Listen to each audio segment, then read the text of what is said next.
Imaginez un peu, vendre son site web et garder 100% du pactole, sans verser le moindre centime de commission. C'est la promesse un peu folle d'une nouvelle plateforme française.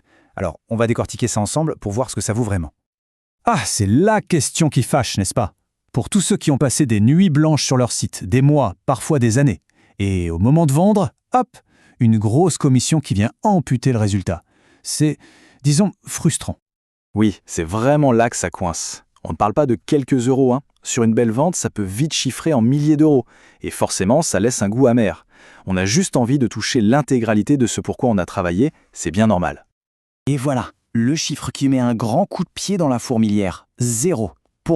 C'est le cœur du réacteur de ce qu'on analyse aujourd'hui. Une promesse assez dingue qui, forcément, nous a interpellés. Alors, qui est derrière cette promesse? Eh bien, c'est une nouvelle marketplace bien de chez nous qui a clairement l'intention de secouer un peu le cocotier. Et son nom, c'est Flipio. C'est tout nouveau, lancé en mars 2025, et ça cible spécifiquement le marché français. Leur argument choc, on l'a dit, 0 commission sur les ventes. Alors, la question qu'on se pose tous, c'est comment ils gagnent de l'argent? Eh bien, la différence est énorme.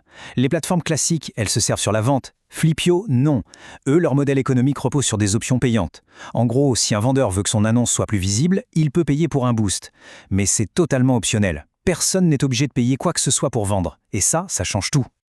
Ok, le modèle économique, c'est compris. Maintenant, concrètement, comment ça se passe? Si on veut vendre ou acheter un site sur Flipio, quel est le chemin à suivre? Regardons ça de plus près. Du côté du vendeur, c'est super simple. On crée un compte, c'est gratuit. On remplit les infos sur le site. La thématique, le trafic, combien il rapporte, le prix demandé, et hop, on publie l'annonce. Encore une fois, gratuitement.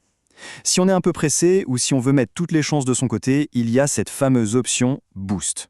Et après, la négociation se fait en direct avec les acheteurs, pas d'intermédiaire. Et pour l'acheteur, c'est pareil, c'est très fluide, on navigue, on utilise les filtres pour chercher une pépite, que ce soit un e-commerce, un site de niche, peu importe. Quand un site intéresse, on clique pour débloquer les infos et on obtient directement les coordonnées du vendeur. La discussion s'engage et la transaction se finalise en dehors de la plateforme. Flipio, c'est vraiment un service de mise en contact pur. Ok, on a vu comment ça marche. Mais à qui ça s'adresse au juste? Quels sont les profils qui ont le plus à gagner en utilisant une plateforme comme Flipio? En fait, c'est assez large. Ça va du nouvel entrepreneur qui veut acheter un projet déjà lancé pour gagner du temps, au développeur qui a un petit projet perso à vendre. On a aussi l'investisseur qui cherche des actifs web rentables, ou le pro du marketing qui veut mettre la main sur un site avec déjà du trafic. Bref, ça ratisse large dans l'écosystème du web français. Bon, sur le papier, c'est super. La promesse est alléchante, le processus a l'air simple. Mais est-ce que c'est trop beau pour être vrai?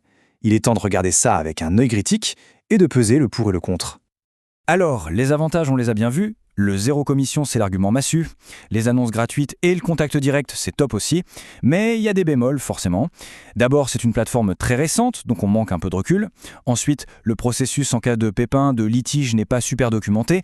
Et enfin, pour vraiment sortir du lot, l'option payante du Boost semble quasi indispensable. Ceci dit, malgré sa jeunesse, il y a un signal très positif. La note sur Trustpilot est excellente, 4,3 sur 5. Ce n'est pas rien. Ça montre que les premiers à avoir tenté l'aventure sont plutôt très satisfaits. C'est un bon point pour la confiance.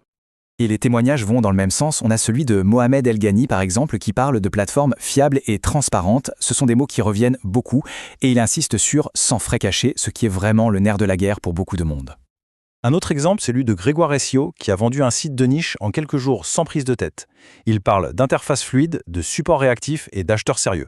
Ça, c'est intéressant. Ça veut dire que la plateforme ne brasse pas que du vent, elle attire des profils qualifiés. Donc, pour résumer, le verdict, Flipio se positionne clairement comme un challenger très prometteur. Le modèle est disruptif, c'est certain. Il vient taper là où ça fait mal pour les plateformes traditionnelles en répondant à ce besoin fondamental des vendeurs de garder 100% de leur gain. Et ça nous laisse avec une question assez intéressante finalement. Est-ce que ce modèle à zéro commission, c'est juste un coup d'éclat, une niche, ou est-ce que ça pourrait devenir la nouvelle norme? Est-ce que c'est le futur des marketplaces de sites web? L'avenir nous le dira, mais le débat est lancé.